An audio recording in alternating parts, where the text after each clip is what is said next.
如果每到半夜你都能听到门外有奇怪的敲门声，你会怎么办？周五晚上，我很早就睡了，但由于我睡眠很浅，再加上房子隔音效果也很差，半睡半醒之间，我就一直听到外面有人在不停地上下楼，脚步声非常有节奏，从2楼上到我住的3楼，停了有10几秒钟，然后再上到4楼，到了4楼，脚步声会突然消失，但是没过一会儿，那个人就会再下来，就这样来回的走动。我心里有点害怕，但想了想，那个人毕竟是在外面，我门都锁了，他就算有什么企图也一定进不来。我不断地安慰着自己。此时我已经毫无睡意，躺在床上一直听着外面的动静，那个脚步声持续了将近有1个小时。就在我几乎快要崩溃的时候，外面的脚步声突然停止了，还没等我缓一口气，门外传来了一阵敲门声，我吓得一下子坐了起来，汗毛直立，犹豫了半晌，我悄悄打开了卧室的门，望着门口，竖起了耳朵仔细听了听，直到发现他敲的是对面的门，我这才松了一口气。对面都没人住，那人敲一会儿就走了吧？就这样，我一直站在卧室门口等着外面的人走掉，僵持了10分钟，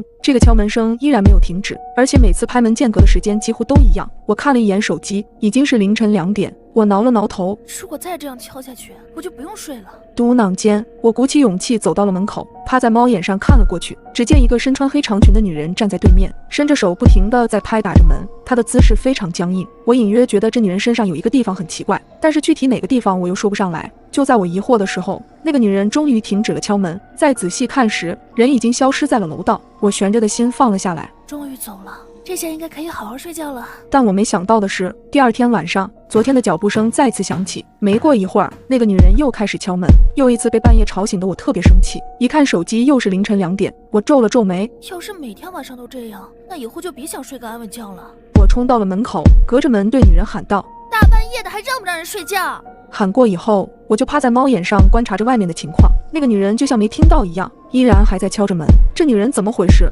没睡好的烦躁感突然压过了心底的恐惧，心一横，我直接打开了门。你要再敲门，我现在就报警，你这属于扰民，知道吗？说完以后，那个女人确实不再敲门，但依旧没有说话，甚至没有转身，只是站在那里一动不动。在这短短10几秒间，我仔细地观察了一下这个女人，穿的衣服没有问题，头发和脚也没有问题，但是她的手臂却很奇怪，明明衣服没有袖子，但整条手臂却是黑色的。想到这里，我突然后悔自己的莽撞，恐惧席卷了我的神经，我赶紧伸手想要把门关上，但就在关门的时候，女人突然转过身，咧着嘴就朝着我扑了过来，还伸出一只手想要把住我的门。我害怕的浑身颤抖，咬紧牙关，用最快的速度有惊无险的把门给关上了。关上以后就马上反锁了门，这个女人也没了动静。我瘫坐在地上，吓得面色苍白，我不知道她是已经走了还是站在外面，我不敢去看猫眼。缓了一会儿后，我拿出手机就赶紧报了警。警察来了以后，女人已经不见了。录完笔录后，警察就走了。折腾了一夜，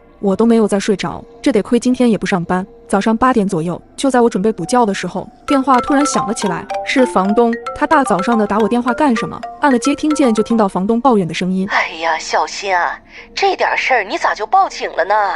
啊，什么事儿啊？一宿没睡，我脑子都有些懵，反应过来才知道他说的是那个女人。听房东说了之后，我才知道我的对面以前住着一对夫妻，后来男人在外面认识了一个女人，而这个女人也不知道男方已经结婚。没过多久，这件事就被男人的老婆发现。这男人老婆也是挺狠的，直接拿着一瓶硫酸就找到女人的家里，最后的结果可想而知，男方的老婆被抓走，而女人面部毁容，重度烧伤，又被男方抛弃，后来就精神失常，隔三差五的去找男方，但是没想到的是男方早已经搬走，没了音讯。